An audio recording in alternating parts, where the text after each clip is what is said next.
Dios les bendiga, amados hermanos, y bienvenido a otra clase de escuela dominical.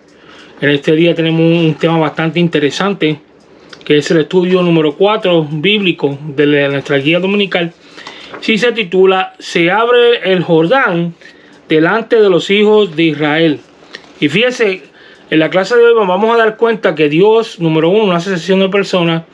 Número dos, que como según Dios respalda a un siervo, también respalda en otro, al otro también, y lo da a demostrar a la gente para que ellos vean que Dios sí lo respalda con su poder, con su presencia y con su bendición y su unción.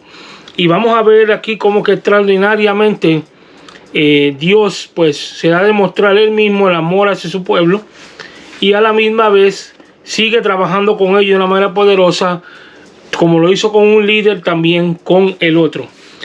Y dice aquí la base bíblica que se encuentra en Josué 3, versículos de 7 a 17. Y el objetivo de los tres objetivos de la clase son: número uno, comprender que el poder divino manifestado en el cruce del río Jordán. Número dos, interiorizar la actitud que merece el haber sido testigo del poder de Dios, en algo bien importante. Número tres, debatir acerca del estilo de vida de los redimidos. El pensamiento central dice: no basta con asentir superficialmente la promesa de Dios, necesitamos actuar en fe para obtener lo que Dios nos ha prometido. Muy cierto eso. La palabra del Señor dice que sin fe es imposible agradar a Dios. En otras palabras, aunque nosotros nos aferremos a sus promesas, cosas, tenemos que tener la fe suficiente para que el Señor pueda hablar de esa manera. Y si no hay fe, pues, y necesitamos fe, pues tenemos que pedir al Señor que nos ayude con eso.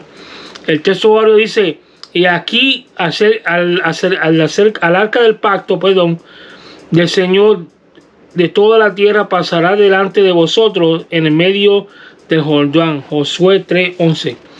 Y ahora vamos a ver aquí cómo el Señor mismo le habla a Josué y le dice que lo va a respaldar como lo hizo con Moisés.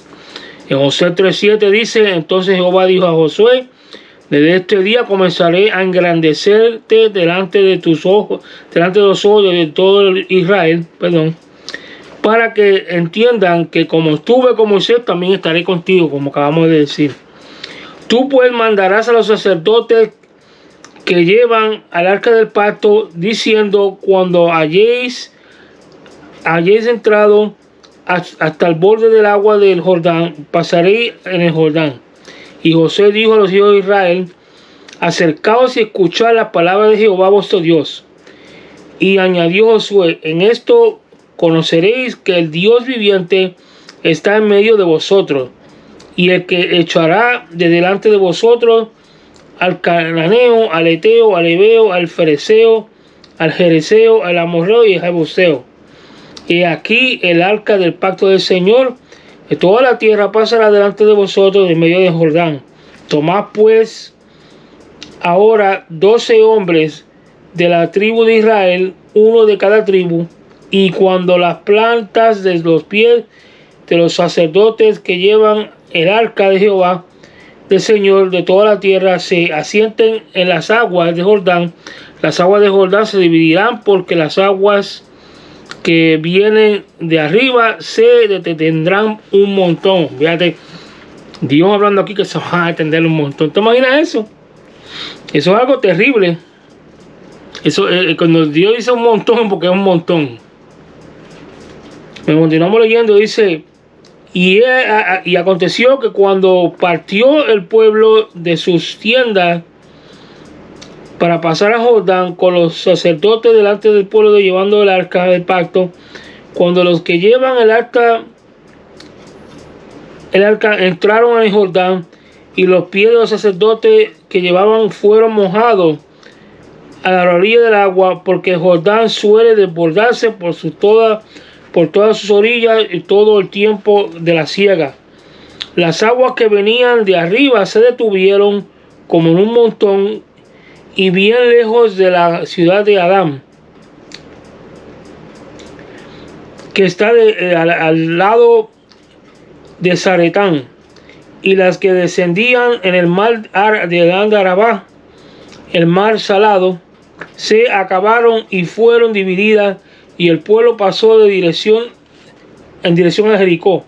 Mas los sacerdotes que llevaban el arca del pacto de Jehová estuvieron en el seco firmes en medio de Jordán, hasta que todo el pueblo hubo acabado de pasar a Jordán, y todo Israel pasó en seco. Cosa terrible esa, cosa bien terrible. Y continuó aquí diciendo, dice: en la lista de los milagros portentosos hechos por Dios está el cruce del río Jordán en seco. Los israelitas conocían el poder de Dios para abrir las aguas, pues la noche que salieron de Egipto, el Señor los hizo pasar por el mar Rojo también en seco. Pero una de las diferencias entre aquel milagro y este es que en el caso de Jordán era otra generación la que cruzó. Además del cruce del mar Rojo, llevó a los israelitas al desierto, mientras que el Jordán los llevó a la tierra prometida para conquistarla. En el presente estudio vamos a saber más sobre la necesidad de obedecer a la fe como medio de alcanzar la gracia de Dios.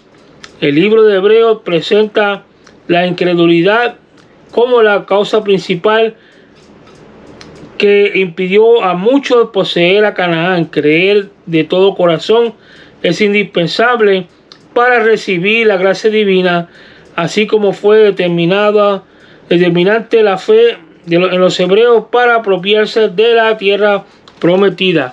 Fíjate que hay personas que inconscientemente no se dan cuenta que ellos mismos se ponen negativos y cortan su fe. Por lo tanto, no pueden ver más allá de lo que ven enfrente de sus ojos. A veces vemos un montón de problemas. Dice sitio que vamos a una casa nueva, necesita muchas reparaciones. Dice, Dios mío, pero esto es demasiado, ¿verdad? Dice, ellos mismos se sobrecargan tanto que opacan a su fe y se les hace duro hacer lo que Dios les manda hacer. Pero si se enfocaran en hacer la voluntad de Dios y empezar a meter mano como tiene que ser, Dios los va a ayudar. De una manera u otra Dios los va a ayudar, y se va a hacer más corto o mucho menos, y quizás nada, lo que creíamos que era mucho. A mí me ha pasado muchas veces eso, especialmente en el trabajo, un montón de trabajo. Digo, Dios mío, esto es demasiado. Pero cuando empiezo a trabajar yo solo en eso, sin pensarlo, nada más por fe, hago un montón de trabajo yo solo, porque Dios mismo me ayuda a mí a hacer ese trabajo. Y eso es lo que pasa con mucha gente, y pasaron los israelitas en aquel entonces, que muchos se enfocaron a lo que sí había frente de ellos, los problemas de ellos, las necesidades de ellos, y cuando vienen a ver se opacó su fe y no pudieron entrar a la tierra prometida. Pero vamos a continuar leyendo aquí, ¿verdad? Dice aquí: el Señor promete a Josué engrandecer a los hijos de Israel, a engrandecerlo ante los hijos de Israel. Recordamos que ya Dios había comisionado y animado a Josué para el primer capítulo. La credibilidad de un líder ante los creyentes es una obra divina necesaria. Salmo 144, 2. En la Biblia encontramos muchos ejemplos de los siervos de Dios que contaron con la carencia, con la cercanía divina en circunstancias difíciles. Daniel testificó que Dios había enviado un ángel para librarlo. Daniel 6:22. Y Pablo dijo que el Señor estuvo a su lado y le dio fuerza para que por él fuese cumplida la predicación y librarlo de la boca del león. Segunda de Timoteo 4:17. El versículo 8 resalta la autoridad que Josué, al decirle a los sacerdotes cuál era el orden que debía de actuar para cruzar el río Jordán. Desde el punto de vista neutral, el arca del pacto era pesada y estaba cubierta de oro por dentro y por fuera, además del peso del propiciatorio y de los dos querubines de gloria. Así que los sacerdotes sentirían un peso al cargarla. Ciertamente, la salvación es gratuita, es una gracia, pero el ministerio exige trabajo, esfuerzo y sacrificio. A Josué mismo, el Señor le dijo que se esforzara y fuera valientes. Josué 1:9. Continuamos leyendo, dice, Josué decía a los hijos de Israel que se acercasen para oír lo que el Señor tiene que decirles. Cada hijo de Dios debe desarrollar una disposición del corazón hacia la palabra. Eso es lo que Josué les quiso decir allí. Con el llamado al pueblo para acercarse a oír la palabra del Señor, Josué está dando por sentado también que él era el vocero escogido por Dios para revelarle o hablarle la palabra. Dios lo había llamado y capacitado para guiar al pueblo y hablarle de parte de Dios. Y si Josué invita a los israelitas a acercarse para oír lo que tiene que decir de parte de Dios, eso dice mucho que decir de parte de Dios. Eso y dice mucho de la cercanía que tenía con Dios. Los que sirven al Señor en el ministerio de la palabra deben vivir en comunión con el Señor y conducirse piadosamente. Así serán respetados como hombres y mujeres de Dios. Una persona pues que se deja llevar constantemente de Dios, mi hermano, no va a cometer errores. ¿Por qué? Porque Dios lo va a guiar constantemente. Y a veces dice, ¿cómo va a hacer eso? Nadie es perfecto. Sí, pero cuando nos guiamos de Dios, pues Dios es perfecto. Dios nos va a dar la perfecta decisión que tenemos que tomar para seguir haciendo su voluntad correctamente, su perfecta voluntad. Porque muchas veces nos queremos hacer nosotros, creemos que está bien, pero cuando consultamos al Señor, vamos a la palabra, nos quedamos cortos. Y es un peligro eso, porque entonces puede traer consecuencias bastante malas, la cual puede durar muchos años y hasta a veces costar mucho más de lo que nosotros pensábamos. Y continuamos leyendo, dice en el versículo 10, Josué les manifiesta que el paso al río Jordán les haría entender que el Dios viviente estaba en medio de ellos y que también vencerían a los pueblos que estaban o hasta entonces ocupaban en aquel entonces la tierra prometida. Debemos recordar que Dios prometió a Abraham que aquellos pueblos vendrían a juicio por su maldad, Génesis 15:16. Ahora los israelitas ejecutarían sobre ellos aquel juicio anunciado anticipadamente. Fíjate, eso es otra cosa una cosa, punto que quería hablar también, que Josué pasó mucho tiempo con Moisés y Dios fue edificando su fe a través de los años operando con Moisés, y lo preparó Dios mismo a la misma vez que estaba trabajando con Moisés. Dios obra de una manera tremenda, mi hermano. Muchas veces nos ponen gente alrededor de nosotros que no nos damos cuenta que está gastando lo que Dios no está haciendo con nosotros, y lo está preparando a la misma vez para cuando le toque a él hacerse el cargo, lo que Dios tiene para él, pues ya está listo. Y eso fue lo que pasó con Josué, que ya estaba listo, y ahora lo que iban a hacer era pelear, ¿me entiendes? Y sacar a toda esa gente que estaban ahí en la tierra que Dios le había prometido a ellos, porque ya Dios lo había sentenciado de que una vez que los israelitas llegaban allí, pues tenían que irse, y los israelitas iban a pelear para sacarlos de ahí. Y muchos de ellos eran hasta gigantes que todavía estaban en esa área, y ellos tuvieron que empezar a pelear con ellos y matarlos, acabar con ellos. ¿Por qué? Porque ya Dios lo había sentenciado y lo había desechado para que ellos mismos ocuparan la tierra prometida, y Dios mismo santificara esa tierra con su pueblo y su presencia, con su presencia y su pueblo, perdón. Continuamos leyendo, dice, tanto cruzar el río Jordán como vencer a los enemigos de Canaán solamente podría ser obrado por el Dios que se manifiesta en el arca del pacto. Los creyentes debemos saber que en Cristo Dios está con nosotros. Ya no necesitamos el arca del pacto, porque a través del Espíritu Santo el Señor está entre su pueblo. Debemos mostrar reverencia y gratitud por esa gracia divina. Josué mandó al pueblo que designara 12 hombres para cada tribu. Todos estos eran los que habrían de llevar el arca del pacto a través de Jordán.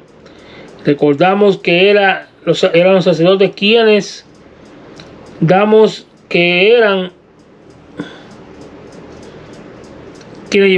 el arca del pacto. Entonces, ¿qué función debería tener ellos aquellos 12 hombres. Ellos tenían la función de tomar cada uno una piedra del fondo del río de Jordán. Después de todo el pueblo hubiese pasado en lo seco, debían llevarla como una señal para los hijos de Israel. El objetivo divino con ello era que pudieran contar la siguiente generación del testimonio de la fidelidad y el poder de Dios para hacer milagros a favor de su pueblo. De aquí aprendemos que los milagros de Dios son también para contarlos a la generación venidera. Así el poder de Dios será conocido y admirado en los que han de venir. Claro, instrucción a la generación que viene para que ellos vean que según Dios tuvo con una generación, también puede estar con la otra. Continuamos leyendo, dice, este milagro es difícil de imaginar, imposible de explicar, si no hubiese sido una operación sobrenatural de Dios. Por eso la Escritura presenta aquí que Dios como el Señor de toda la tierra, título divino que muestra el poder del Señor sobre los elementos de la naturaleza. El milagro anunciado aquí consistía en que las aguas del Jordán que venían de arriba se detendrían y se harían un gran montón. Así que las aguas quedaron quietas en obediencia a la disposición del Creador. El Salmo 114:5 da por sentado que Jordán se volvió atrás. Wow. En el versículo 14 comienza la crónica de que como el pueblo y los ministros de Dios actuaron respectivamente en conformidad a los lineamientos divinos para cruzar el Jordán. Ellos representó el acto encomiable de fe, porque la mayoría de ese pueblo no había visto el Mar Rojo abrirse. Así esta sería para muchos de ellos primera experiencia con un milagro semejante. Los israelitas verían a los sacerdotes marchar delante de ellos como el arca del pacto sobre los hombros y serían testigos del milagro, un milagro singular. El carácter de los hijos de Dios debe ser moldeado por la fe y las promesas de Dios y por un modo santo de conducirse. Qué importancia y todo eso. Muy importante. Continuamos leyendo. Hay una responsabilidad de parte de los líderes al marchar frente al pueblo en la conquista que Dios nos quiere hacer alcanzar. Es Dios quien hace los milagros, aunque en algunos de ellos Él usa a los hombres como instrumentos. Es muy cierto. Un instrumento. El milagro ocurrió cuando los pies de los que llevaban el arca de pacto fueron mojados a la orilla del agua. Fueron mojados a la orilla del agua. Nos debe admirar la valentía de aquellos ministros del Señor. Caminar hacia lo humanamente imposible, solamente sustentado por una promesa de Dios, y es una virtud encomiable de los creyentes. Debemos ser imitadores de ellos.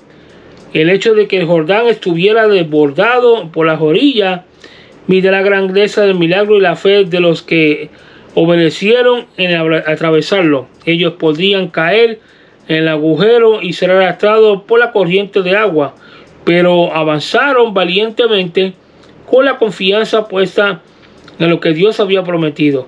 Debemos aprender que mientras más grandes sean los obstáculos que la fe encuentre, mayor será la victoria que alcanzarán los creyentes. Eso sí es muy cierto. Mientras más difícil sea el caso donde estemos, más grande va a ser el milagro, ya sea lo que sea. ¿Por qué? Porque es algo que humanamente sabemos que no podemos contrarrestar, que solamente el poder de Dios puede hacer algo para contrarrestar lo que estamos pasando y nos puede ayudarnos a crecer en medio de ello. Por eso que hay personas que dicen no se quieren mudar para un sitio porque creen que no le va a ir bien. Mas sin embargo, como obran con poca fe, pues no le va bien y tienen que virarse y irse por otro lado, hacer otras cosas. Pero cuando la persona se da por fe y confiando que Dios va a ayudarlo y Dios va a progresarlo y va a ayudarlo a seguir echándose adelante, no importando lo que pase, olvídate que no va a haber problema que lo detenga. ¿Por qué? Porque la persona, en el nombre del Señor, va a seguir echándose adelante. Continuamos leyendo, dice, entonces las aguas que venían de arriba se detuvieron como un montón. Asimismo las que decían hasta el mar salado se acabaron. Entonces el pueblo pasó en dirección de Jericó. Si nuestro Dios puede convertir una pared sólida en agua corriente de un río, ciertamente no hay nada imposible para él. Lucas 1:37. Se sabe que Adán, la ciudad que estaba cerca de Zaretán, estaba a unos 32 kilómetros de Jericó, río arriba. Esto nos da una medida aproximada del enorme espacio que Dios abrió para que su pueblo pasara en seco el río. Así todo se necesitaría varias horas para que todo el pueblo pudiera pasar salvo al otro lado. Debemos pedir al Señor que ilumine nuestra mente para comprender la grandeza y su majestad de Él mismo, de nuestro Señor. Los sacerdotes que llevan el arca del pacto permanecieron firmes con el arca en medio del río seco hasta que todo el pueblo hubiera pasado. Esto quiere decir que la nación estuvo a salvo mientras el arca de Dios estuvo en el escenario del milagro. Como el arca es un tipo de Cristo, los cristianos así caminamos con Él, estaremos seguros. Juan 16:33. Qué tremendo eso, ¿eh? Y muchas personas pues ni siquiera se dan cuenta de las cosas y no se percatan lo que Dios está haciendo en ellos. Continuamos leyendo, dice el texto aéreo de nuestra lección resume lo que necesitamos para conquistar lo que Dios nos ha prometido. Sin duda necesitamos la presencia de Dios en nosotros. Sabemos que Dios está en todas partes, pero Él se manifiesta entre su pueblo que lo alaba y lo guarda y guarda su palabra. Los creyentes en Cristo, como los israelitas, estamos muy cerca de llegar a nuestra Canaán eterna. Ahora está más cerca está más cerca nuestra redención que cuando creíamos. Romanos 13:11. Pero debemos confirmar esta verdad. No dependemos de nuestra propia fuerza para llegar a nuestra meta, sino del poder del Señor.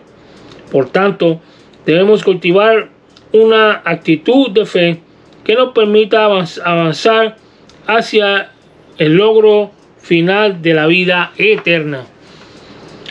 En otras palabras, seguir avanzando creyendo que nos espera nuestro hogar, nuestro destino, mejor dicho, último, no es aquí, sino en el cielo con nuestro Señor. Que nosotros aquí estamos pasajeramente cumpliendo con la voluntad de Dios hasta que nos llegue la hora de decirnos vámonos. Por eso es que tenemos que aferrarnos bien a Él, porque Él es el que nos va a dar a nosotros nuestra salvación. Vamos a darle las 5 preguntas de hoy y si tienen, la voy a leer, me voy a dar las contestaciones para que usted mismo vaya y busque y marque mismo, o a la misma vez pues busque la palabra de Dios para que entre mismo o en el mismo video también le da para atrás mientras lo está oyendo para que marque las contestaciones. Y ya por la otra semana si tienen una pregunta pues me dicen. Dice la pregunta número 1: ¿qué cargo ocupaba Josué antes de llegar a ser caudillo de Israel? La pregunta número 2 dice: ¿cuántos pueblos Dios prometió echar delante de los israelitas? Y ya hablamos unos cuantos, son unos poquitos. La pregunta número 3 dice: ¿por qué se llamó el arca del pacto? ¿Qué se le llamó el arca del pacto a mueble sagrado que fue llevado por los ministros? La pregunta número 4 dice: ¿qué importancia tiene que hagamos la obra de Dios diligentemente? Y la última pregunta, número 5, dice: ¿cuál es la conducta que corresponde a quienes peregrinan rumbo a la patria celestial? Con esto pues cerramos con broche de oro la clase de hoy. Como les dije, estudien las preguntas, repásenlas, marquen eso en el libro o en la Biblia, o hagan una notecita en un papel, y ya si tienen una pregunta adicional pues puede compartir conmigo lo que han leído, y si necesitan más ayuda pues dejar los comentarios abajo en el mismo video, y le estaremos respondiendo sus preguntas y ayudándolo con lo que necesite. Hasta aquí este video. Dios me los bendiga, me los guarde, que pasen muy buenas tardes, muy buen fin de semana. Nos vemos pronto con otro video más de historia bíblica misteriosa y más otro estudio más en la escuela dominical. Shalom para los que no me han visto, que pasen muy buenos días, y recuerde que tenemos que tener fe en todo lo que hacemos, no mirar lo que está frente a nosotros, el problema que tenemos, sino más adelante, que según Dios estuvo con esos siervos que están en la antigüedad, también puede estar con nosotros para ayudarnos a seguir echándose adelante. Que pasen muy buenas tardes, que Dios me los bendiga. Bye.